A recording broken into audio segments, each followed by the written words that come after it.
My opponent is the audience. My job is to beat them up as bad as I can, and I'm just beating them up with jokes instead of gloves, man. Before Steve Harvey became the host of The Family Feud, making it the second most watched syndicated daytime show in the world. See, I didn't know we could cuss, Steve. I didn't know we could cuss. Now I'm trying to be able to, don't you put your damn hands on me no more. Before he amassed over 3.5 million followers on Twitter and over 1.3 million subscribers on YouTube. Before Steve Harvey apologized to Asian men everywhere after slighting them on his talk show in what many considered to be a seriously racist joke. Excuse me, do you like Asian men? No. Thank you. Before one of the original kings of comedy officially retired from stand-up during a live pay-per-view comedy special filmed in Las Vegas. Thank y'all for 27 years. I love you. Thank you so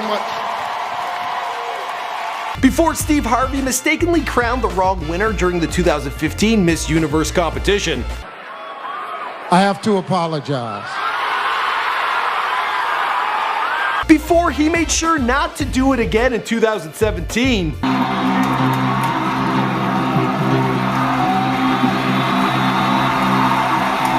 Steve Harvey came from very humble beginnings, a kid from West Virginia who would go on to try out many different career paths. He would sell life insurance, he would clean carpets, he would become an auto worker, and he even tried his hand as a boxer. Steve would do anything and everything on his path to greatness, even live on the streets while chasing his dream. From homelessness to amassing over a $100 million fortune, Steve went from rags to riches, but it didn't happen overnight, and he had some pretty big setbacks along the way. Get ready guys, this one's a bit of a tearjerker. I will take responsibility for this. Now Steve's been getting a ton of media attention in recent years, and he's actually still haunted by his mistake from the 2015 Miss Universe pageant. I feel bad for Steve. As we all know myself, I never ever make a mistake. Like ever. What's going on guys, my name is Michael McCrudden, documenting the life and career of Steve Harvey, here for you on Before They Were Famous? Damn it! Who typed a question mark on the teleprompter? For the last time, anything you put on that prompter, Burgundy will read. You guys requested this video, in fact a whole bunch of you did. Be sure to let us know in the comment section down below who you want me to document next.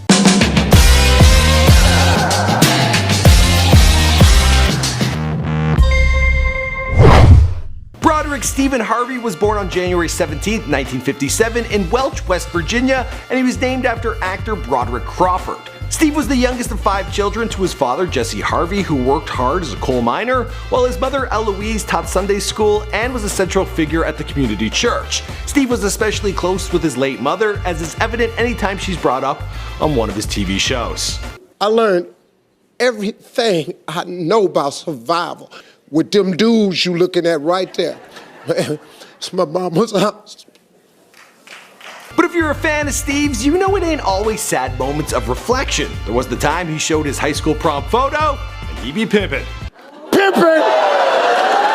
All day pimpin'! When Steve was young, his family moved to Cleveland, where he graduated from Glenville High School in 1974, before heading back to his home state to attend West Virginia University, as well as Kent State University. He joined the prestigious Omega Psi Pi fraternity. Other famous members include Shaquille O'Neal, Ray Lewis, Creepy Bill Cosby, and Crying Michael Jordan. The fraternity is infamous for hazing controversies, as several pledges have died during initiation, and others have been severely injured to the point of organ failure. And a few pledges, well, they were forced to eat dog feces, or as Bill Cosby would call them, Jello pudding pops. That's right. And you know what else? When you eat it, your mom won't give you the old evil eye. After dropping out of college in his 3rd year, Steve went searching for a career. He worked a ton of different jobs, spending time as an insurance salesman, a mailman, and even as a pro boxer. Nothing seemed to fit, that is until October 8, 1985, when Steve hit the stage for the first time at the Hilarities Comedy Club in Cleveland, Ohio. That's where he found his true calling and began his career in stand-up comedy. Cause fish just look at you and go. Performing on stage quickly became something that Steve fell in love with, but it wasn't paying his bills, leaving Steve homeless for long stretches of time, forcing him to live out of his 1976 Ford and shower and shave at public pools. The upside would be when he booked a gig, and then he would have a hotel provided.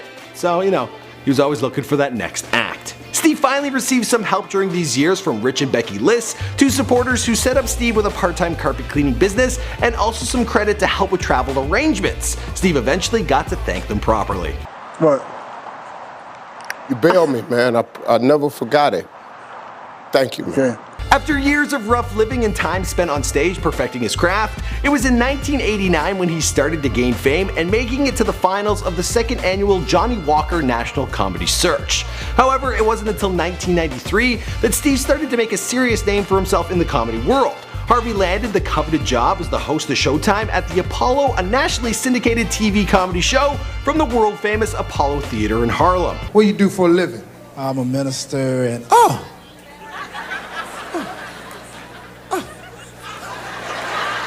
His stellar television performances caught the attention of TV execs who gave him his own sitcom. The WB picked up The Steve Harvey Show in 1996, one of the WB's first hit series, and the place where Steve would meet one of his best friends in the business, the legendary comedian Cedric the Entertainer. Thinking to myself, you know what, Fetty Wap? Your ass got one eye.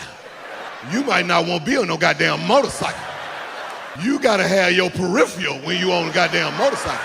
Cedric, alongside Steve Harvey, D.L. Hewley, and Bernie Mac, would go on to tour in 1997 as the Kings of Comedy.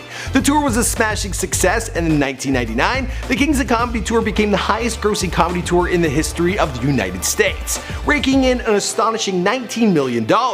Steve Harvey would no longer have to sleep in a Ford, having made enough money that year to literally buy a new one every single day. Well, for like an entire year. He was doing okay. The huge tour caught the eye of legendary filmmaker Spike Lee, who wanted to turn the stand-up show into a performance documentary. Filmed over 2 days during performances in North Carolina, the film, which cost $3 million to make, grossed over $38 million in theaters. The original Kings of Comedy. This propelled Harvey into superstardom and started him on the path to becoming the one-man media empire that he is today. In 2000, Steve would go on to launch his radio show titled The Steve Harvey Morning Show, which started off as an LA broadcast show, but it quickly found itself nationally syndicated. But now, when you hear my name, the number one thing you'll think of is favorite daytime TV show host. During all this success, he had his first major loss when his father passed away due to black lung disease, and Steve's desire to grow his brand was based on a fear that he would end up living in a Ford again.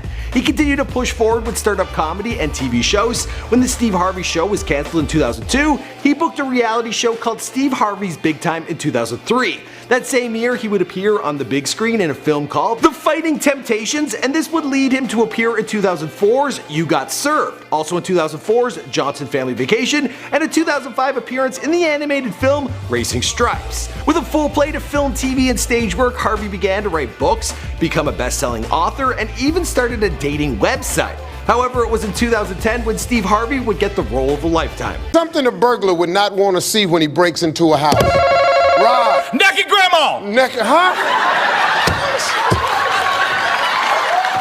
Harvey's take as the game show's host for the Family Feud made it more popular than ever before. I think he replaced Al Borland, so makes sense. Making it the second most watched daytime television show on the planet. That's where I'm going to wrap up this video, but if you want us to continue telling this story, we could follow it up with an After They're Famous. So let us know if that's what you want to see in the comments down below.